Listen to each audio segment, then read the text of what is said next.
I realized another character flaw that I have. So throughout my life, I've been a little bit feeling superior to people because in a lot of ways I am superior in my ability to understand God's character. And when someone doesn't understand God's character, I have a hard time sometimes being compassionate because I'm like, how can you accuse my God of that? I get a lot of righteous indignation. Um, so sorry, looking at my dog trying to get water out of an empty bucket. What are you doing, dude? I want him to drink the bone broth, and he's not. He's like, nope, I don't want the bone broth. I want fresh water. And I'm like, oh no, I took out the fresh water. Eat the bone broth. You will eventually. Like some of my dogs don't like meat as much as they should because their gut has been acclimated to too much carbohydrates, and I just have to like, oh well, this is what I'm offering. If you're hungry enough, you'll eat it. They're not. They're kind of rebelling. But I mean, this is good stuff, like good, yummy meat. Anyway, what was I saying?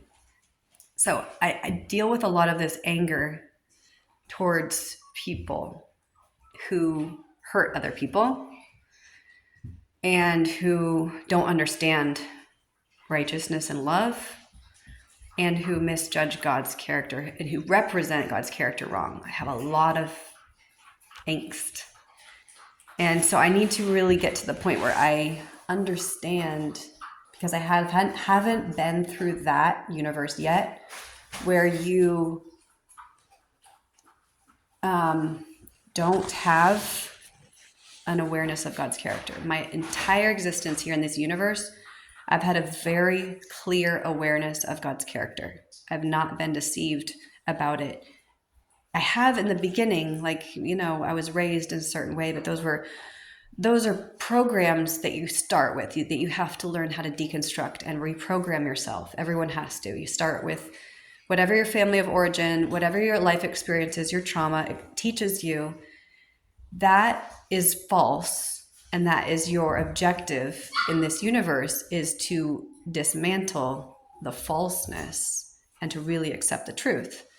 And so I did that fairly early on. Some people take longer, but I don't know if that is sufficient for me, because I never believed in hell. I never believed that God was a vengeful God. I was raised as a Seventh-day Adventist Christian. They believe in annihilation, so it kind of predisposed me to believe in universalism a little bit more. But I have to go through a reality where I'm like literally like willing to harm other people in order to uphold right, like the whole end justifies the means, except it only justifies it to a small group of people that you're part of, which obviously is not just. But some people don't see that, and if they don't see that in their lifetime in this universe, that's a lesson they have to learn. But it's a lesson I learned already.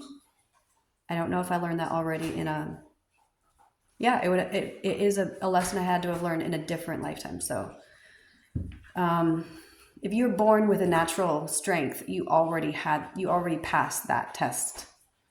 So I need to remember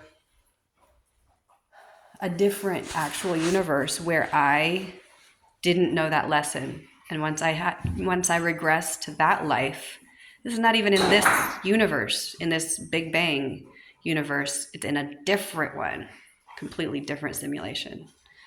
So if I can remember that, how that felt, I can't even imagine it. That's the thing. I can't imagine being willing to be like, oh yeah, I'm going to take your resources and let your children starve so that my children can eat. Like the lack of empathy, like I said, I can't even imagine that.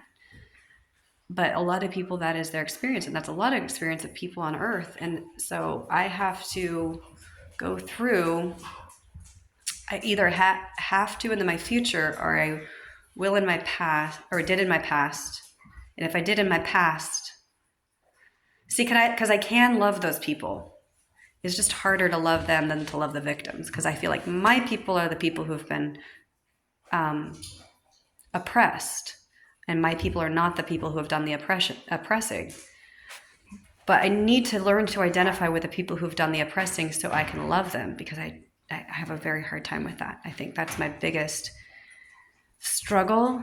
And that's why I think I've paired with Don in this lifetime, is because he is an oppressor, in the sense that he has very strong narcissistic traits. And I think anyone who listens to our story is going to see that. And I'm able to love him, although I really hate his dark side. I really do. Like, I have a lot of, what's the word? What is it called? Contempt for his dark side. And I have to hide that, because if he feels it, he has all this self-loathing that his spirit has, because first of all, he's like, okay, the one person that I loved the most, I've been put in this timeline to hurt the most, and his spirit knows that, and his spirit just like hates what he's doing to me. And I need his spirit to know that I don't hate him. This is just a role we're playing. It's okay. Like, I'm aware that he's not doing it. And if I can project that awareness onto other people and be like, the people who are torturing me, who I'm afraid of, the arachnids, they're just playing a role. They're my friends. They're my, in fact, maybe they're me. They're actually me. That really does shift your perspective, right? When you can feel like the person hurting you is actually you, but in a different circumstance. I think that's how we forgive.